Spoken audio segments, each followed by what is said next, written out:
parce que Camavinga instant Manchester United s'est positionné. Ba pare l'autre chose mooy Tchouaméni est de retour de blessure dafa blessé woon maintenant il est de retour voilà xam naa nag day teel pour mu peut-être le match d'aujourd'hui mais dina def ay entraînement am nànk-nànk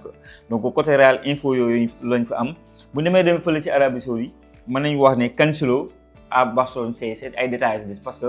gis ngeen dernier match de Al Hilal nii joué ko bi ñoom Kalidou Koulibaly bi titulaire après de ça Abdoulaye Seck lañ doon jàmmaalool Cancelo n'a pas joué et tout Cancelo Barça la mës a gëm et selon taskatu xibaar yu nekk foofu ci Espagne Cancelo moom ci yoon dem Barça donc ce n'est que des détails yu reste ba tey foofu ci Al Hilal dañoo bëgg a rompre le contrat de Benzema ñoo ngi nekk à la recherche d'un attaquant moo tax temps yii pas c'était pas hasard ñu ñëw laaj benn Iliman Ndiaye loolu du hasard concernant Al Hilal donc ils sont à la recherche d'un neuf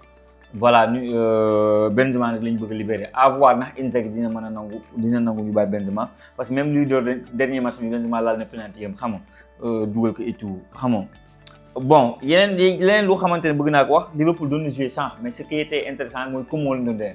Como bon xam ngeen ne fa la Assane Diao nekk il était titulaire joué na match bi suñu benn joueur bi Mor Talla Ndiaye défenseur la moo nekk du côté de Liverpool moom acte la joué mais deuxième mi-temps dugg à la 60 et quelques minutes mais Assane Diao continue de jouer mais je pense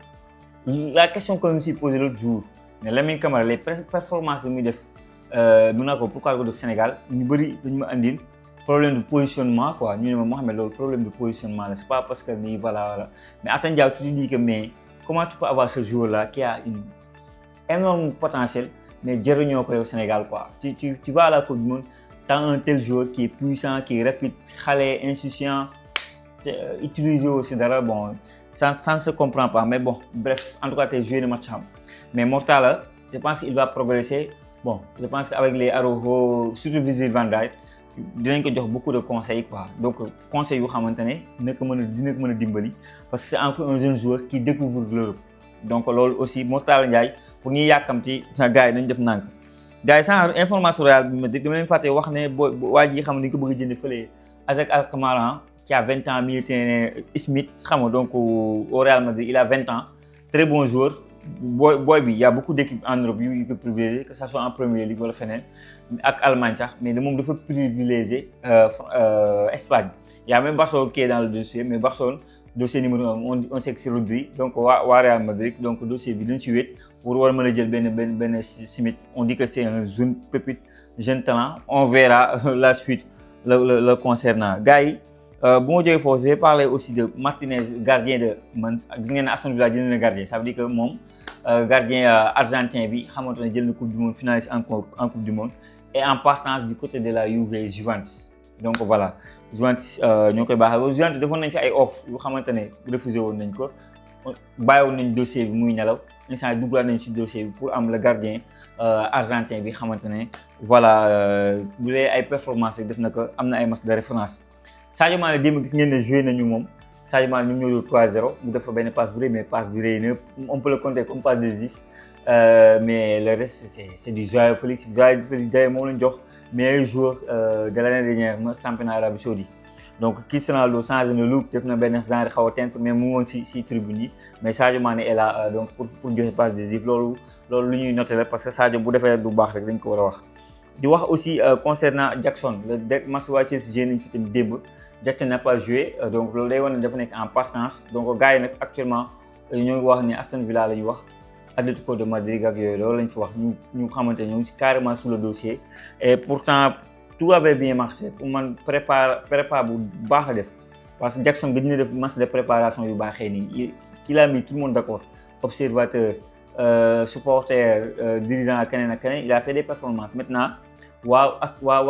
Chelsea duñ ko bradé maanaam duñ ko wanteer jaay ko benn 10 millions wala benn 25 wala 35 attendez-vous on parle de 70 millions parce que même compagnie bëggoon na le joueur toogaat ko de pour def ko continuer ko def double lu ka Harry Kane parce que gis na ci moom ay qualité mais bi waa Liverpool waxee waa Chelsea waxee offre bi ñu ko bëgg a jaay mais gars yi dañoo xaddi gars yi dañoo daw non fii moom dafa seet dafa tàng jëf ñoom ñëpp ñu xaddi bàyyi affaire bi mu sedd donc